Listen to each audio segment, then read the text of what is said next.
You can support this channel by checking out the awesome deals on wrestling gear in the links of the description of this video. Thank you for the support.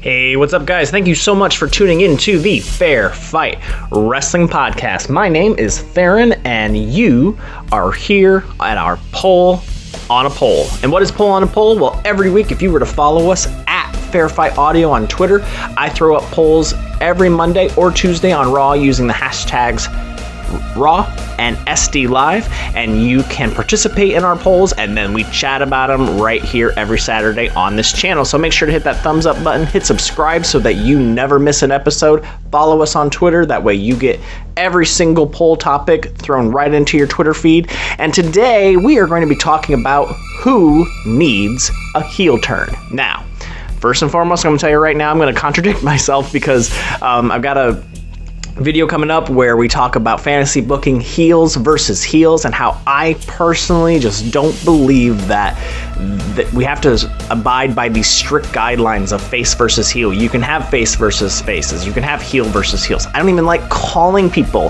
faces or heels. I think we're in this beautiful gray area right now in the main event of SummerSlam with Strowman, Samoa Joe, Roman Reigns, and Brock Lesnar, where it's all these shades of gray, right? Everybody's just kind of being their own personality, and you can root for whoever you want to, and that's where I want to get us back to. I love the word antagonist. I love that antagonist run.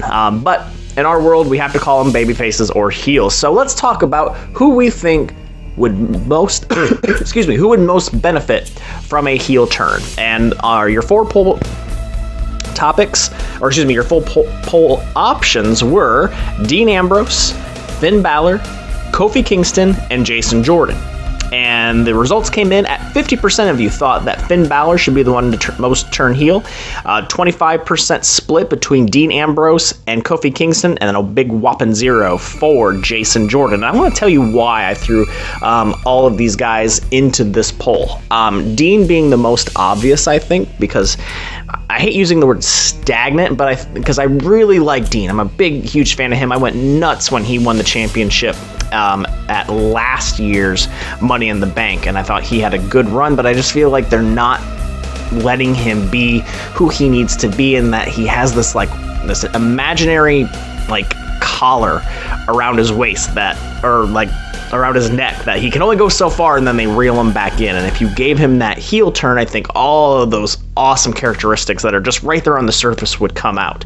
And what I think would be the best way to do that is you have this tease right now of a Shield reunion, right? And I think it could even culminate in seeing Ambrose and Rollins as tag team champions. And I think probably one of the best and most obvious ways to give him that heel turn is to get it all the way up to right before that Shield reunion, and you do exactly what Triple H and Shawn Michaels did back in 2002 or 3 when you thought you were going to get that DX reunion, and you got a big old pedigree to Shawn Michaels right beforehand.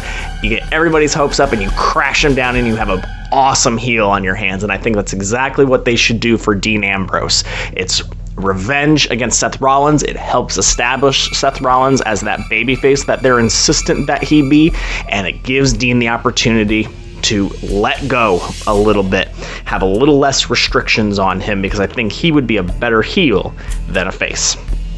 All right, Finn Balor. Everybody, 50% of you said that Finn Balor would be the most likely to turn heel, and I think that this would be a great story. I don't think he started as a heel in Japan.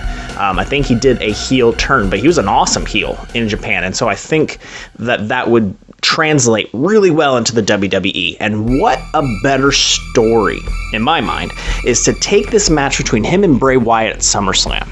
And Bray wins, and now he has control over the demon. And so now you have this demon character who is a heel with the Wyatt family, but maybe Finn Balor could be a face as normal Finn Balor, like a Jekyll and Hyde type scenario, right? Where Finn Balor's the face, but he can't control that demon inside, and when that demon comes out, it's under the control of Bray Wyatt.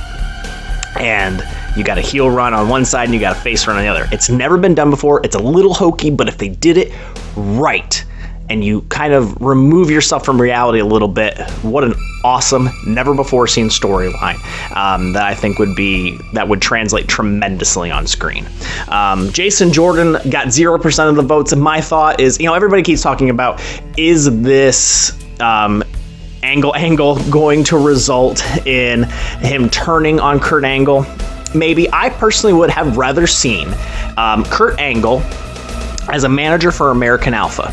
And rather than like an immediate heel turn, what if Kurt Angle became this like very intense manager, like a Bob Knight, throwing chairs and getting in people's faces, very aggressive with referees, and really starting to turn the attitude up on American Alpha. And then you start to see kind of the, if you had to do the illegitimate son angle, Kurt favoring him over Chad Gable, which would turn into an amazing story for those two to go out. So there's a lot of options there, right? So, but either way, I think Jason Jordan would benefit as a heel as this story progresses. But hey, none of you agreed with me. Kofi Kingston. Here's an awesome scenario where I have in my head to where maybe Kofi doesn't have to do a heel turn, but maybe within the New Day, you pick one guy who starts getting a little more aggressive than the other two, and they have to reel him in a couple times, right? Maybe he gets shoved just one too many times by the Usos. Maybe he just stops taking the crap, and you start to see this attitude change. You keep him in a face faction. You keep him in that role, that happy-go-lucky, but again, you have that attitude, that aggressive, what do I want to say? That temper. That's a great word. That temper that comes out every once in a while. Does it lead to them breaking up? Maybe, but I think Kofi is the kind of guy who could really benefit from something new. Not to say that the New Day hasn't been tremendous for him, but I think, it would be awesome to see a group that, a face group that had that one guy who just kind of loses his mind every once in a while and they have to reel him in. So that's where I was thinking for a decent heel turn for him, and would definitely put him up a little bit higher in the rankings, because I think that guy has a singles run as a champion just waiting for him, and I think that'd be a great way to make a stepping stone in that direction. But hey, that's just my opinion. Let me know what you guys think. Throw some comments down there. Don't forget to like us, hit subscribe so you don't miss an episode. Follow us at Fair Fight Audio at Twitter. Thanks again, guys, and I will chat with you soon.